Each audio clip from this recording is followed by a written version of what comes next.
U.S. Ambassador supports constitutional judiciary process, and IDB President lauds President Granger for policies in emerging oil sector. These stories and more in this week's InfoHub recap, where we review stories covered for the week of March 11 to 14. The future of Guyana has never looked better. Our nation is on the cusp of a development program like never seen before. While Guyana is now emerging as an energy giant through the discovery of massive reserves of oil and natural gas, it is your government's intention that the huge benefits emerging from this will go where it matters most, to you, the people of this beloved country. There is a surge of confidence in the way Guyana is governed once again, and the level of investor interest is unprecedented. Guyana is poised to become the breadbasket of the region, and the pace at which this nation will grow through prudent fiscal management will be nothing short of impressive. But more than anything else will be the way every Guyanese, regardless of color, class, or creed, becomes a part of this historic period of national transformation, sharing in the wealth and well-being of it all as one Guyana. In a statement on Monday, Prime Minister Moses Nagamutu called out opposition leader Barra Jagdeo for his attack against the president of the Guyana Press Association, Nazima Ragabir.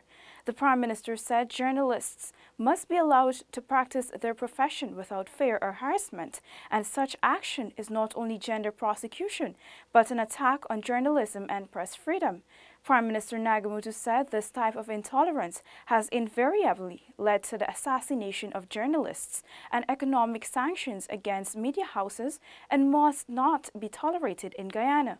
He offered his solidarity to the GPA president and her colleagues and expressed confidence that the government will not allow the intemperate attacks to muzzle journalists.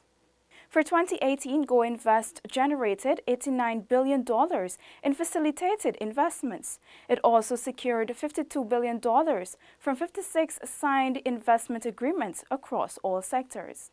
This was disclosed by Chief Executive Officer of Go Invest, Owen Verwey, on Monday during a press conference held at the Roraima Duke Lodge. He says this is part of the agency's vision to build investors' confidence and promote development opportunities to benefit all. According to year-end performance indicators, based on investors' figures, these investments are expected to create 1,644 jobs when the projects are fully operational. These new jobs and associated trading opportunities will amplify Guyana's human resource capabilities across key sectors including agriculture, light manufacturing, tourism, forestry, services, and energy. The CEO explained that of the 56 signed investments, 38 were local, 15 were foreign direct investments, and the remainder were joint ventures. VDI projects include manufacturing of precast concrete construction materials, cocoa peats from coconut shells, among others. This is set to create 1,056 jobs when fully operational.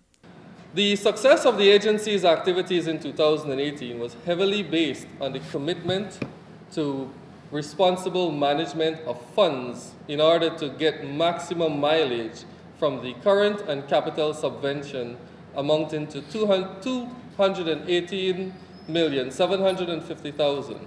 This is the subvention that is given to the agency in 2018 by the Ministry of Finance. Strategic participation in trade and investment events in several nations and other key activities were based on best value considerations. Verwey says though the agency has experienced some shortfalls, it has significantly improved. Moving forward, the agency will place more emphasis on the approval process to ensure success. Neola Damon, InfoHub. Women were encouraged to use the information and communication technology to broaden their horizons. First Lady Sandra Granger issued the call at an International Women's Day concert and expo. Let our cell phones and the internet become our tools to build bridges, to share information, to support and mentor our sisters. Through the cell phone and the internet, our girls and women can be encouraged to expand their knowledge and their horizons and push for gender parity in the upper levels of management, in the office, the factory, and the field. The First Lady said women use the opportunities presented to them to advance their development. It is a given that women and girls drive development. Their equal access to training and participation in all facets of development translates into progress for all. The International Women's Day Concert and Expo was facilitated by the Canadian High Commission and was hosted at the Everest Cricket Ground. The event attracted women of all ages. They were exposed to information on women and reproductive health, entrepreneurship, academic programs, among other meaningful information. For the first time in 20 years, 300 residents of Andyville Region 10 have electricity. This follows a commitment made by the government of Guyana. Elated and thankful are two of the words used by residents of Andyville to express their joy at receiving electricity for the first time after 20 years of failed attempts under the previous administration. I give thanks for the mobilization of this electricity. I give thanks to the ministers that fund the money to make it happen, and all the officials, all the other ministers and the regional chairman. All whoever support to us to get this done, I give thanks for. And it's great because it's a development for the community, the youths them today with the studies and these kind of things. The community chairman, Michael Green, reflected on the struggle his community has endured as he encouraged residents to continue supporting each other. Everybody coming and promising we and nothing is happening for we. And look at how much people live in this area. Look how much children going to school. This is just the beginning. And I want to give thanks to everyone who have created it. Our budget for 2019 has been passed. In it for Region 10, I tell you, in it for Region 10, I have over $220 million worth of roads just for the Region 10 alone. Better yet, they've all gone out to tender already. We're not going to hand out money and those things like that. We want to empower you. Minister of Public Infrastructure, David Patterson. He highlighted plans to supply electricity to the neighboring community Prosville. There will be the commissioning of a bridge in Wakapau on March 15th and power plants in Anna Regina and Bartica. Coming to you from Andyville in the mining town of Linden with videographer Kareem Peters, Shaquille Bourne for InfoHub. Arguments in the appeal case of the December 21, 2018 vote were on Tuesday heard in the Court of Appeal. Maintaining that Acting Chief Justice Roxanne George erred in her January 31 ruling, Attorney General and Minister of Legal Affairs Basil Williams today argued that the CJ did not read the Constitution in full. The AG continued arguments before Acting Chancellor of the Judiciary Janet Cummings Edwards and appellate judges Justices Rishi Prasad and Don Gregory Barnes in the application for an interim stay of the Chief Justice's ruling of January 31 and a conservatory order preserving the status quo ante. According to the AG, it was clear that the acting CJ did not consider together Articles 1066 and 1067 before she made her judgment. I dealt with the question of the resignation of cabinet on the night of the vote, and of course this question about the president and ministers couldn't be in office after the expiration of the 3 months. And you see, I've shown authorities that that is not in fact so. Addressing Articles 1066 and 7 of the Constitution, the Attorney General submitted that a court gives regard to the Cabinet and its members. He said that there is no way the Cabinet can resign, as it remains one of the three organs of democracy. More than that, Cabinet, he said, is a trigger for government expenditure. It also has a responsibility to Parliament. The arguments on government's behalf were supported by legal luminary, former Attorney General of Grenada, and now senior lecturer, University of the West Indies, Cave Hill, Dr. Francis Raphael Alexis. He had much to say about the case. I like the point about whether a vote of confidence is one and the same as a vote of no confidence. That's very interesting. The Attorney General is highlighting issues that need to be addressed on an occasion like this. For example, what is the role of the Cabinet? And more particularly, how is the state going to be run if the cabinet can't bring financial measures to the assembly. All of these are very weighty issues, and Guyana is opening the eyes of the world, certainly of the Commonwealth, as to what issues can arise when a country, a young country like Guyana, is charting its own way constitutionally. The Attorney General versus the Speaker and Opposition Leader case will hear more arguments on Wednesday at the Court of Appeal. Reporting for InfoHub, Alexis Rodney. Minister of Finance Winston Jordan has assured that the government will honor its financial obligations to public servants and other service providers. The Minister of Finance, Winston Jordan, is reminding that the government and all that obtains remains in place. I don't know that there should be any cause for concern.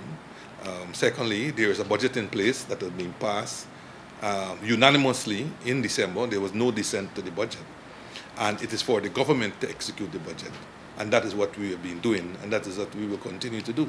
The issue of suspending contracts as allocated for in the 2019 budget is a non-starter, he explained. The government is doing what it has to do. There is no such thing as a caretaker government. There are no restrictions on the government. The government has a budget that has been passed. The government will continue to execute that budget. There's nothing that we have done unlawfully, and we will continue to observe all the laws of the country. Minister Jordan is optimistic that Guyanese, including public servants and others, can see through what he says are the, quote, chest-thumping and bleatings of the opposition. I believe Guyanese are much smarter, they're much wiser, and I could guarantee you, come March 24th, they will be paid, come April 24th, they will be paid, and come whenever, they will be paid in accordance with the budget that has been passed. Paul McCallum, InfoHub. At the opening of the two-day regional thematic meeting geared towards addressing trafficking in persons and smuggling of migrants, Public Security Minister Kemraj Ramjatan called for society's wider involvement in addressing these issues. It is also having fresh ideas that must come from our circumstances.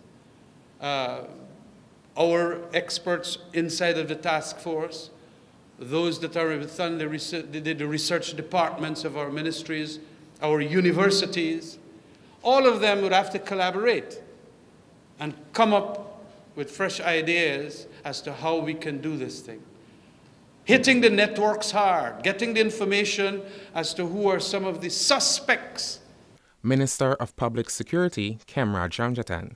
Minister Ramjatan thanked the organizers of ACP-EU Dialogue and ACP-EU Migration Action, which is funded by the European Union and the IOM, for supporting the meeting, which aims to generate relevant recommendations on the topics of trafficking in persons, TIP, and the smuggling of migrants in the region. Commendations must be given for the continuous support for ACP countries, including Caribbean governments, at improving their legislative frameworks and capacity in implementing counter-trafficking and counter-smuggling policies. This support is especially needed given the vulnerabilities of many Caribbean nations. I hope that the objectives of the ACP-EU are fully met, and for Guyana and other Caribbean countries in the region to wholly benefit. Guyana's participation in the conference comes after the government has secured and continues to maintain its Tier 1 status in the fight against TIP. For InfoHub, Shaquille Bourne. Newly accredited United States Ambassador Sarah Ann Lynch on Wednesday signaled her support for Guyana's constitutional judicial process and genuinely encourages free and fair elections. Ambassador Lynch received her accreditation from President David Granger and credited the government for making significant progress in its democratic process and political institutions. During our long relationship with Guyana, we have witnessed significant progress. We have seen a strengthening of democratic processes and political institutions, along with broader political participation and citizen representation. Moving forward, we will continue to encourage genuinely free and fair elections, freedom of speech and assembly, multi-party representation, and a constitutional judiciary process. The remark by the ambassador for free and fair elections signals the U.S. support to the coalition government for his stance on the current political situation. That is, the President's call on the Guyana Elections Commission, GECOM, to advise him on his state of readiness before he announces a date for the hosting of general and regional elections. President Granger said the two countries have a relationship for more than 50 years which is built on mutual respect. Our relations are founded on mutual respect for each other's territorial integrity and sovereignty, mutual non-interference in each other's internal affairs, cooperation, mutual benefit, respect for treaties and international law, and the maintenance of regional peace and security. He noted that the preservation of regional peace and stability is vital to the two nations protecting their common interests, providing a safe and secure environment for investors. Isaiah Braffett for InfoHub. President David Granger met with President of the Inter-American Development Bank, Luis Alberto Moreno, who commended his leadership in ensuring that the necessary systems and policies are put in place to manage the looming oil and gas sector and the funds which will be accrued. At a meeting held at State House, IDB President Luis Alberto Moreno said President Granger's leadership in the oil and gas sector cannot be understated, and the benefits of it will be seen in the management of the sector when it comes on stream. I think when people write the history of Guyana some years from now, they will look at this period at a time when how the Guyanese people and the Guyanese leadership thought about how to deal with one of those things that only happens in a lifetime. And it is in this regard that we've been privileged to work closely with you, President Granger, as you prepared things that are so timely, like your Sovereign Wealth Fund, and as you continue to push forward. Your leadership, President, has been very central, and we're happy to be side to side with you. I am convinced that the best days of Guyana are ahead of us, and they will be materialized largely for all the work that you have been doing to basically cement that future for the Guyanese people.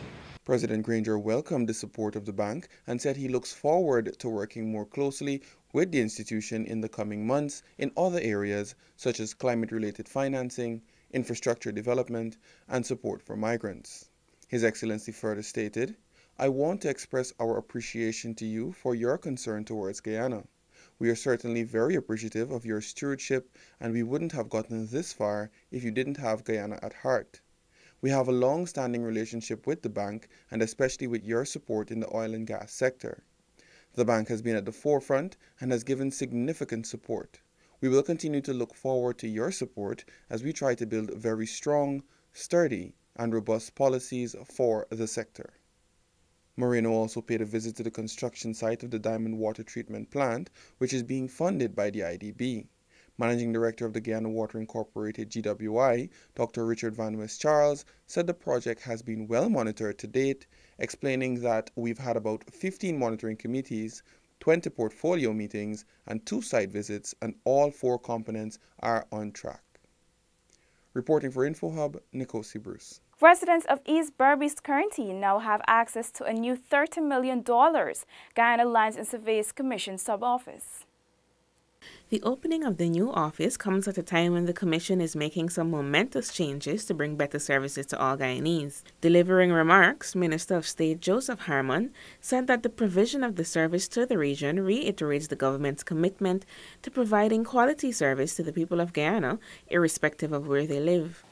I will wish to congratulate the Guyana Lands and Surveys Commission for having this building completed in a very short space of time and for understanding the policy of the government in providing quality service to the people of this country.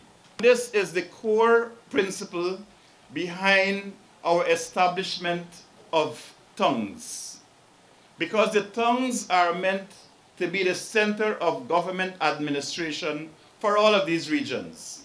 So you don't have to leave New Amsterdam to go to any other town to get a service which the government is providing. The government is now taking the service to the people.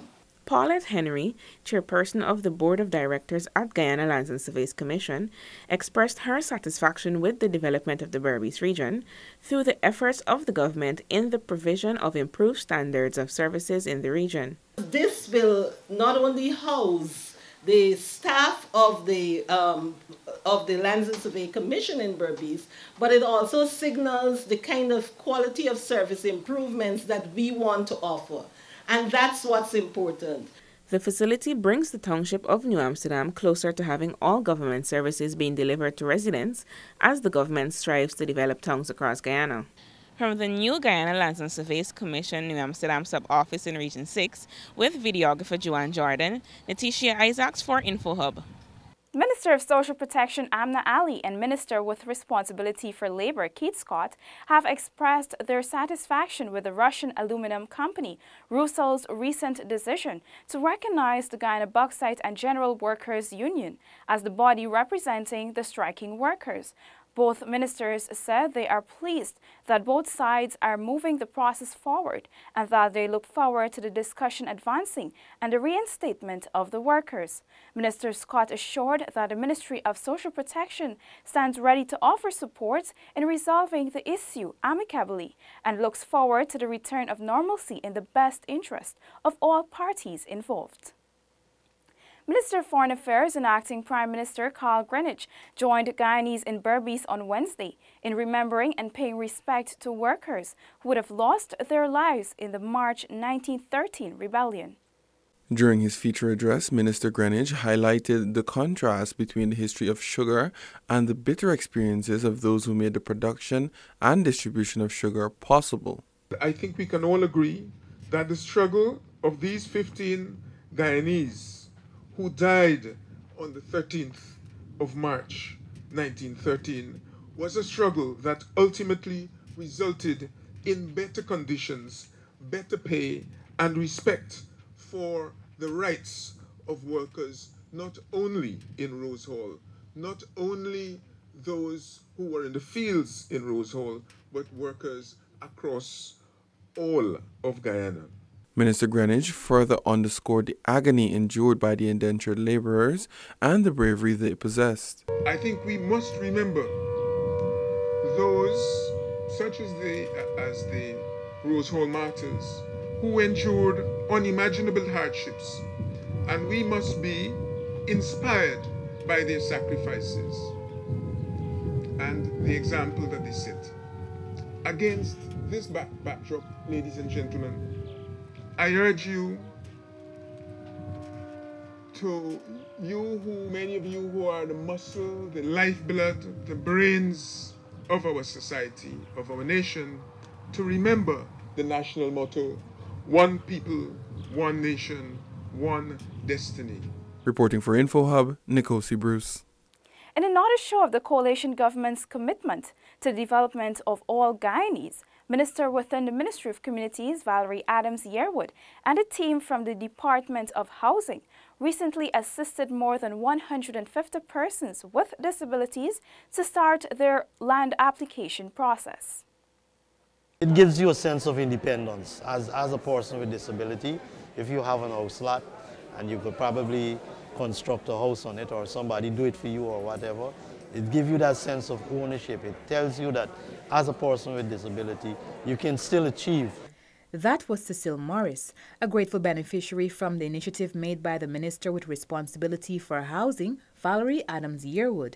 On Thursday, the Minister and her team visited the Society for the Blind on High Street, Georgetown, where more than 150 persons with disabilities were assisted to start their applications for house lots. As we speak,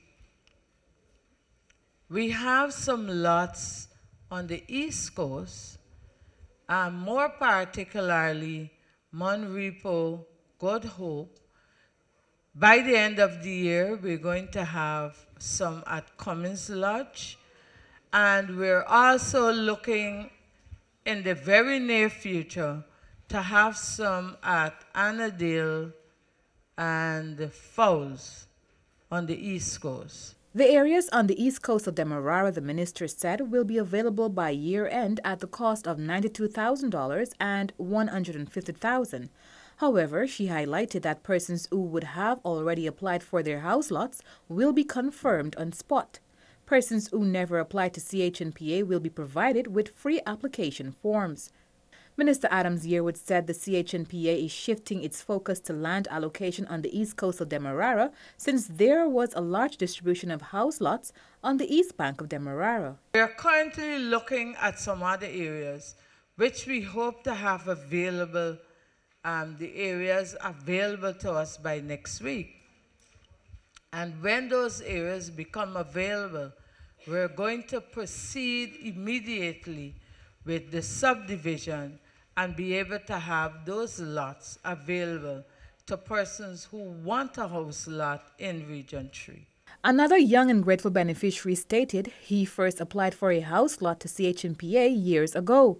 He highlighted that one of his goals will be accomplished thanks to the initiative. It's good to know we are on the front line and not at the second or the third, because sometimes it's been difficult for these people with disabilities around the region. Reporting for InfoHub, Ayana George.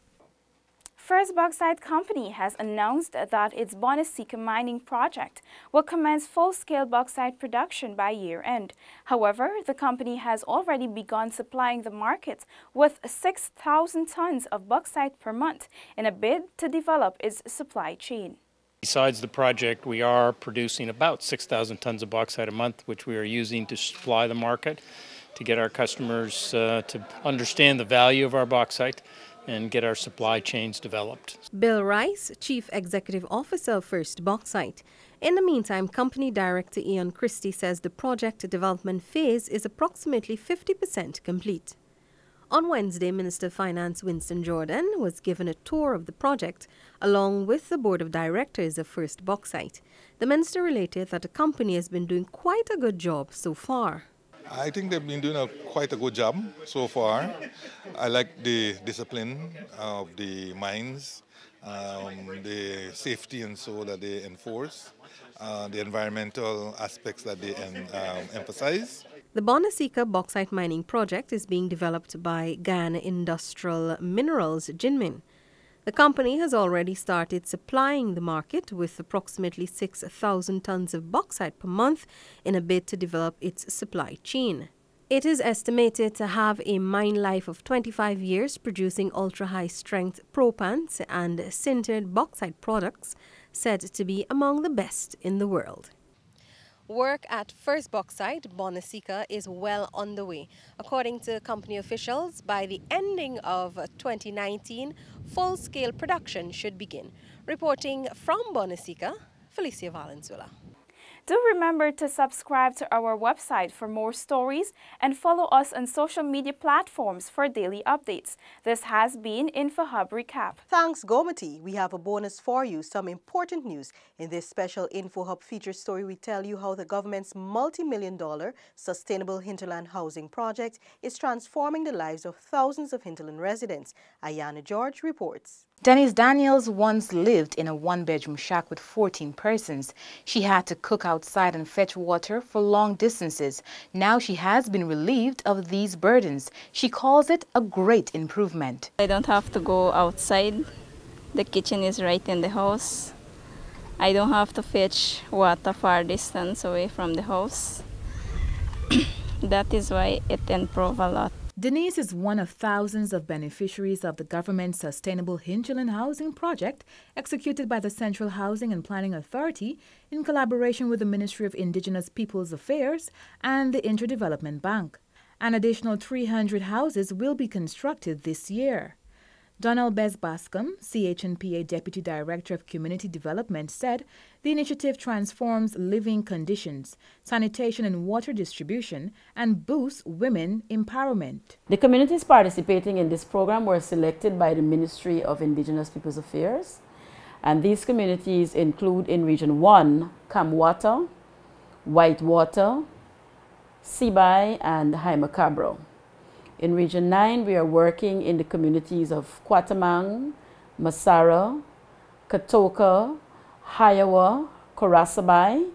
Best Bascom reported that 93 houses were already constructed in Region 1 and 33 roofs were upgraded from thatch roof to zinc sheets.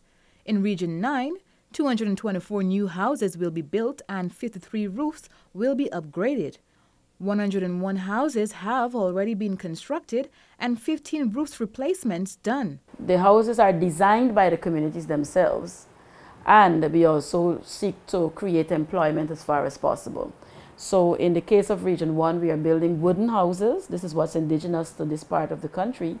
And these houses are done with zinc roofs, complete with a rainwater harvesting system. The houses are 20 by 25 in size and have 4 rooms and are elevated so as to not be affected by seasonal flooding. In Region 9, the houses are made with super strong local Rupununi clay bricks. Reporting for InfoHub, Ayana George. Thanks, Ayana, for sharing such great news, and thank you, viewers, for joining us. Goodbye.